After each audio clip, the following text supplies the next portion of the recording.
हे guys, good morning और welcome back in our YouTube channel for आपकी success.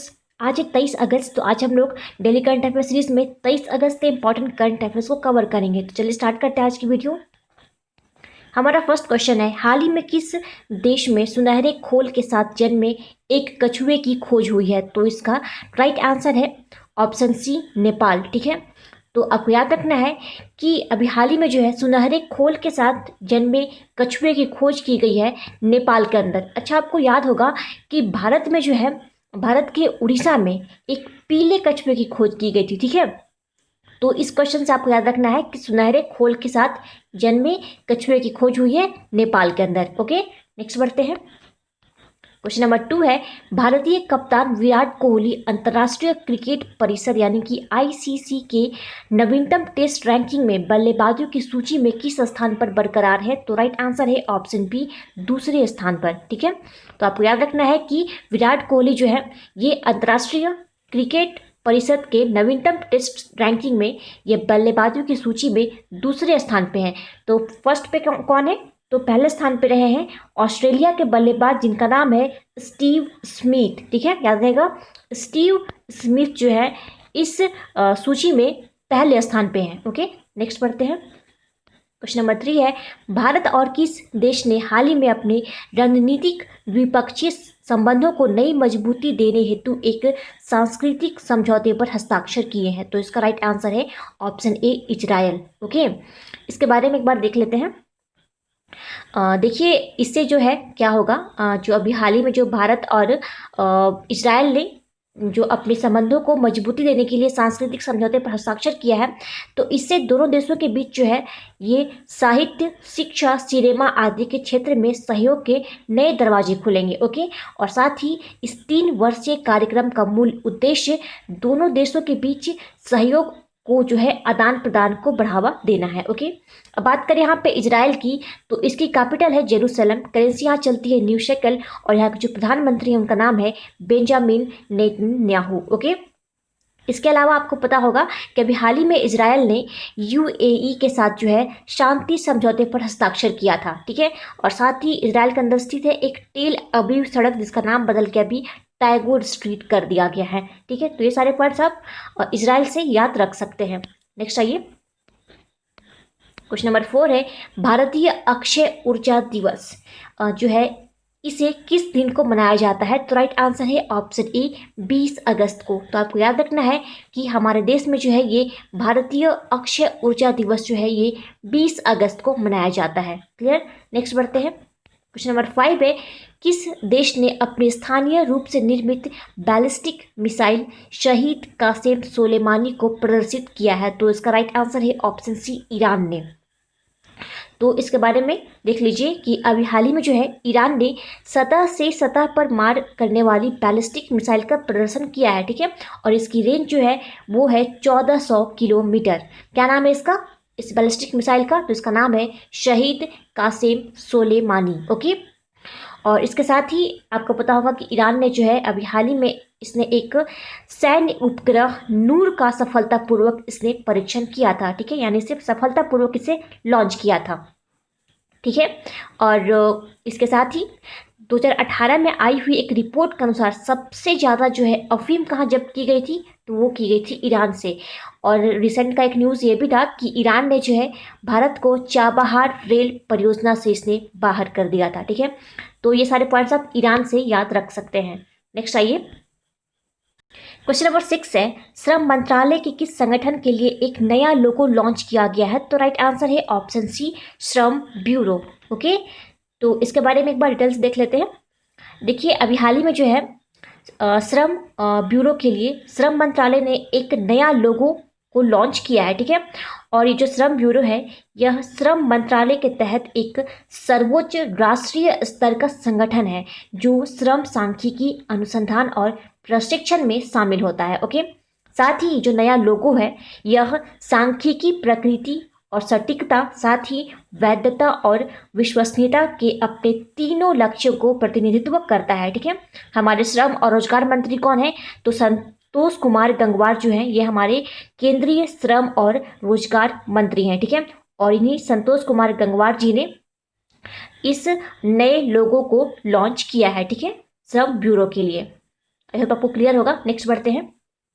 Question number 7 है, भारतीय railway के किस क्षेत्र ने रोल ऑन रोल ऑफ नामक सेवा का ट्रायल रन किया है? तो राइट आंसर है ऑप्शन ए, दक्षिणी रेलवे ने। ओके, तो इस ट्रायल के अंतर्गत जो है दक्षिणी रेलवे जोन ने ये पलक्कड़ डिवीजन के टोकुर सोरानूर खंड में ये रोल ऑन रोल ऑफ सेवा का परीक्षण किया और यह केरल के कोझिकोड और एर्नाकुलम क्षेत्रों में सब्जियों, नारियल और रबर से लदे ट्रकों को गुजरात और महाराष्ट्र ले जाएगा और वापसी पर पॉलीमर, कपड़ा और प्लास्टिक लेकर आएगा। ठीक है, तो आपको बस सिंपली याद रखना है कि यह जो रोल ऑन रोल ऑफ नामक सेवा का जो ट्रायल किया गया है, यह किया गया है दक्षिणी रेलवे के द्वारा। क्लियर। नेक्स्ट बढ़ते हैं। क्वेश्चन नंबर 8 है, भारत के किस अंतरिक्ष मिशन ने चंद्रमा की कक्षा में 1 साल पूरा कर लिया है? तो राइट आंसर है ऑप्शन सी, चंद्रयान 2। ओके, तो देखिए अभी जो है हाल ही में भारतीय अंतरिक्ष अनुसंधान संगठन यानी कि इसरो ने 20 अगस्त को कहा कि भारत के दूसरे चंद्र अभियान जिसका नाम है चंद्रयान 2, इसने चंद्रमा की कक्षा में 1 वर्ष पूरा कर लिया और इसरो के अनुसार वर्तमान में चंद्रयान 2 के सभी उपकरण अच्छे तरीके से कार्य कर रहे हैं। ठीक है, और चंद्रयान 2 को 7 और वर्षों तक चालू रखने के लिए पर्याप्त ईंधन मौजूद है उसमें। ठीक है, आई होप आपको क्लियर होगा। नेक्स्ट बढ़ते हैं। क्वेश्चन नंबर 9 है, भारत किस पड़ोसी देश के लिए एक सीधी नौका सेवा शुरू करने जा रहा है? तो राइट आंसर है ऑप्शन ए, मालदीव के लिए। तो मालदीव के लिए जो है भारत एक सीधी नौका सेवा इसे शुरू करने जा रहा है। ओके, आपको बता दें कि ये जो सेवा है यह कोच्चि और तूतीकोरिन को माले से जोड़ेगी और द्विपक्षीय व्यापार संबंधों को बढ़ावा देगी। ठीक है, इसके साथ ही जो है शिपिंग कॉरपोरेशन ऑफ इंडिया द्वारा संचालित एक जहाज नौका सेवा के लिए उपयोग किया जाएगा। ठीक है, जहाज में इलेक्ट्रिकल मशीनरी, दवाएं, निर्माण सामग्री के साथ साथ शीघ्र खराब होने वाले सामान को भी ले जाया जाएगा। ओके, अच्छा बात करें यहाँ पे मालदीव की, तो आपको पता होगा कि भारत ने मालदीव के अंदर जो है एक ऑपरेशन सागर और एक ऑपरेशन समुद्र सेतु की शुरुआत करी थी। ठीक है, और मालदीव की जो कैपिटल है वो है माले, करेंसी यहाँ चलती है मालदीवियन रुपया और यहाँ के जो प्रेसिडेंट उनका नाम है इब्राहिम मोहम्मद सोलीह। क्लियर। नेक्स्ट आइए। क्वेश्चन नंबर 10 है, भारतीय रेलवे ने किस नाम से रेलवे सुरक्षा के लिए ड्रोन आधारित निगरानी प्रणाली शुरू की है? तो राइट आंसर है ऑप्शन सी, निंजा। ठीक है, तो आपको याद रखना है कि भारतीय रेलवे ने निंजा नाम से एक रेलवे सुरक्षा के लिए ड्रोन आधारित निगरानी प्रणाली को इसने शुरू की है। ठीक है, अब बात करें यहाँ पे भारतीय रेलवे की, तो कुछ फैक्ट्स देख लेते हैं एक बार। देखिए आपको पता होगा कि जो भारतीय रेलवे है यह दुनिया का सबसे ऊंचा घाट पुल बना रहा है। कहाँ पे? तो मणिपुर राज्य में, और इसकी टोटल ऊंचाई है वो है 141 मीटर। ठीक है, साथ ही भारतीय रेलवे ने लक्ष्य रखा है कि 2030 तक यह भारतीय रेलवे को इलेक्ट्रीफाइड बना देगा। ठीक है, साथ ही भारत का जो पहला रेलवे केबल ब्रिज है यह जम्मू एंड कश्मीर में बनाया जा रहा है और इसका नाम है अंजी खड ब्रिज, जो कि कटरा और रियासी को आपस में जोड़ेगा और इसकी टोटल लंबाई है 473.25 मीटर। ठीक है, तो आपको ये भी याद रखना है। इसके अलावा जो है भारतीय रेलवे ने सबसे लंबी एक रेलगाड़ी चलाई थी जिसका नाम है शेषनाग और इसकी टोटल लंबाई थी 2.8 किलोमीटर और यह नागपुर से कोरबा के बीच चली थी। क्लियर। साथ ही भारतीय रेलवे ने कहा है कि 2023 तक यह नॉर्थ ईस्ट रीजन के सभी राजधानियों को आपस में रेल नेटवर्क से कनेक्ट कर देगा। ओके, और एक लास्ट पॉइंट है कि विश्व का सबसे लंबा प्लेटफॉर्म कर्नाटक के हुबली स्टेशन पे बनाया जा रहा है और इसकी टोटल लंबाई है 1400 मीटर। ठीक है, तो आपको यहाँ पे जो है इस क्वेश्चन से इतना याद रखना है कि भारतीय रेलवे जो है इसने ड्रोन आधारित निगरानी प्रणाली जो शुरू की है इसका नाम रखा है निंजा। नेक्स्ट आइए।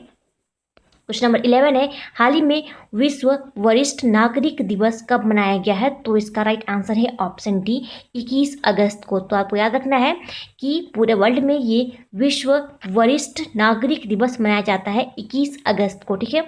अच्छा, 19 अगस्त को हमने मनाया था विश्व मानवता दिवस, और साथ ही विश्व फोटोग्राफी दिवस जो है वो भी मनाया गया था 19 अगस्त को। और बात करें 20 अगस्त की, तो 20 अगस्त को मनाया जाता है वर्ल्ड मॉस्किटो डे, साथ ही सद्भावना दिवस और भारतीय अक्षय ऊर्जा दिवस। ये तीनों ही डेज जो है वो 20 अगस्त को मनाए जाते हैं। नेक्स्ट आइए, क्वेश्चन नंबर 12 है, हाल ही में किसने population projection for India and state 2011 से लेकर 2036 नामक रिपोर्ट को जारी किया है? तो इसका राइट आंसर है ऑप्शन बी, जनसंख्या पर राष्ट्रीय आयोग, यानी कि अभी हाल ही में नेशनल कमीशन ऑन पॉपुलेशन ने एक population projection for India and state 2011-2036 नामक एक रिपोर्ट को इसने जारी किया है, ठीक है। तो इस रिपोर्ट में बताया गया है कि जो सेक्स रेशियो है, यानी कि जो लिंगानुपात है, वो 2011 में 943 थी, जो कि अब 2036 तक जो है ये 957 हो जाएगी, ठीक है। इसके साथ ही शिशु मृत्यु दर जो है ये 2035 के अंतिम तक घटकर 30 रह जाएगी, ठीक है। और एक और पॉइंट कि भारत की जो है टोटल पॉपुलेशन वो 121.11 करोड़ से बढ़कर 151.8 करोड़ हो जाएगी, ठीक है। तो यही जो है इस रिपोर्ट में बताया गया है, ठीक है। अच्छा, हम लोग जो है वर्ल्ड पॉपुलेशन डे कब मनाते हैं? तो ये बहुत इंपॉर्टेंट है, आपको याद रखना है कि वर्ल्ड पॉपुलेशन डे जो है वो मनाया जाता है 11 जुलाई को। क्लियर? नेक्स्ट बढ़ते हैं। आज का हमारा लास्ट क्वेश्चन है, हाल ही में grand parents bag of stories नामक बुक को किसने लिखा है? तो राइट आंसर है ऑप्शन बी, सुधा मूर्ति ने। तो आपको पता होगा कि सुधा मूर्ति जो है ये इंफोसिस फाउंडेशन की चेयरपर्सन है। इन्होंने एक बुक को लिखा है जिसका नाम है grand parents bag of stories. ये बुक जो है इसी साल नवंबर में रिलीज की जाएगी, ओके। इसके पहले भी सुधा मूर्ति जी ने एक बुक को लिखा है जिसका नाम है how the onion got its layer, ठीक है। इस बुक को भी लिखा था सुधा मूर्ति जी ने। अभी हाल ही में इन्हें एक ग्रामोदय बंधु मित्र पुरस्कार से भी सम्मानित किया गया है। क्या नाम है? ग्रामोदय बंधु मित्र पुरस्कार, इससे सम्मानित किया गया था सुधा मूर्ति जी को, ठीक है। बाकी बात करें यहाँ पे श्रीधरन पिल्लई की, तो ये जो है ये मिजोरम के गवर्नर है। इन्होंने भी एक बुक लिखा था अभी हाल ही में जिसका नाम है कोरोना कविता काल, ठीक है। और इस बुक को रिलीज किया था मिजोरम के जो सीएम है जो रामथंगा जी, इन्होंने इस बुक को रिलीज किया था, ठीक है। और बात करें यहाँ पे उर्जित पटेल की, तो ये हमारे आरबीआई के भूतपूर्व गवर्नर हैं और इन्होंने जो बुक लिखा है इसका नाम था overdraft saving the Indian saver, okay. तो गाइस ये था हमारा आज का important current affairs. I hope आप सबको पसंद आया होगा। अब बढ़ते हैं क्विज। तो कल हमने आपसे प्रश्न पूछा था कि किसके नाम पर एक ग्वालियर चंबल एक्सप्रेस वे का नाम रखा जाएगा? तो राइट आंसर था अटल बिहारी वाजपेयी जी के नाम पे ये ग्वालियर चंबल एक्सप्रेस वे का नाम रखा जाएगा। आप सभी ने बिल्कुल सही आंसर दिया था। आज के लिए आपका प्रश्न रहेगा, आपको बताना है कि अरुण 3 जल विद्युत परियोजना के निर्माण में भारत किस देश की सहायता कर रहा है, ठीक है। तो आप अपना आंसर हमें कमेंट बॉक्स में कमेंट करके बताइए। तो गाइस आज की वीडियो यही समाप्त करते हैं। Thanks for watching.